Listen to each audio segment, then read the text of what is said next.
spots in the sky, lights in the sky, strange things. But the strangest of all was seen one day over this cottage. Mr. and Mrs. Rustenberg were living there quietly out in the country, and, well, you just tell me what you saw. Well, it was one ordinary day. I was waiting for my husband to come home from work, and my two sons went to Seifert to school, and I was getting changed, and I heard this terrific noise. It was just like a giant cauldron of water being poured onto a fire, a shh sort of noise, you know. And my first reaction was, oh, the children. I thought maybe a plane was crashing or something like that. And I slipped my jumper on and went outside to find my two sons lying flat on the ground in the garden in front of the house, shouting, "Mummy, Mummy, there's a flying saucer." Well, naturally, I just said, "Come on, don't be stupid. Come in the house." But felt sort of a strange sensation. Wended my way up the side of the house to where we had a pump where we used to get all our water from, and automatically looked up to see this, all I can describe, this huge Mexican hat. It was stationary, this thing, and it was bright silver in colour, and it had a dome. It was tilted to sort of, I could see the occupants in it. You saw people in it? I saw people in it. There were two people in there. These people were beautiful people. That's the only way I can describe them. They had long golden hair, like a page boy bob, just like the old kings. You used to see photographs of the old kings. And the colour of their hair was golden. Now, I was really... What were they dressed in? They had a sort of a polo neck jumper affair, like a ski top suit, in pale blue.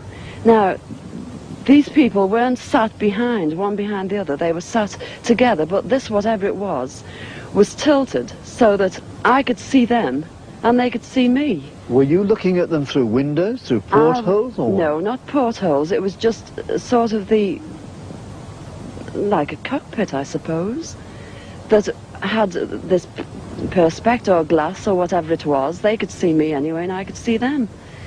And they had beautiful faces. I shall never forget their faces as long as I live. Their foreheads seemed to be a bit larger than, you know, the bottom of their faces as normal people you would expect to see.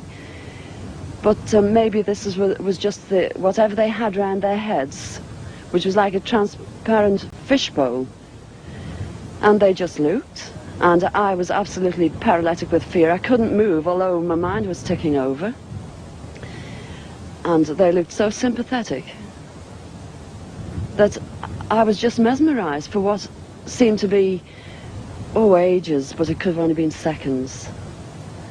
And I turned to sort of look down at the boys, was unaware that they were with me because I was so absorbed. And the next thing, I looked up and it was gone. How low had it been? It had been the height, I couldn't tell you. But the house that you've seen, it was just on top of the roof. It was hovering on top of the roof. How big was it compared with the size of the house? It swallowed the whole circumference of the roof. I couldn't see. The roof was completely blotted out.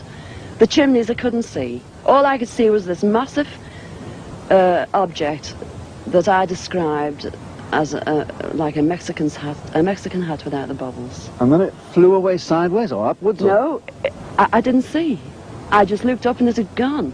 But I assume it went straight up, because for a short while after in the sky I looked around and I said to my two boys, "Where, can you see anything? Can you see anything?" And they said, "There it is, Mum," and they pointed up, and I watched it. It was just like a little cotton reel in the sky, and it circled us 3 times. It went round 3 times, and then it just shut off, and that was it. When I started to analyse myself afterwards, I feared that I might have had an hallucination, but then I knew I hadn't had, because my sons were so sure about what they'd seen and what I'd seen. And it went through my mind that it was a secret weapon from Russia, and then I thought, well, it can't be that, because if they had something like that, They wouldn't need to fear anybody or anything. Were you But- scared by it? Did you run Oh, indoors? I was petrified. I couldn't move. I couldn't move a muscle. I was paralyzed with fear.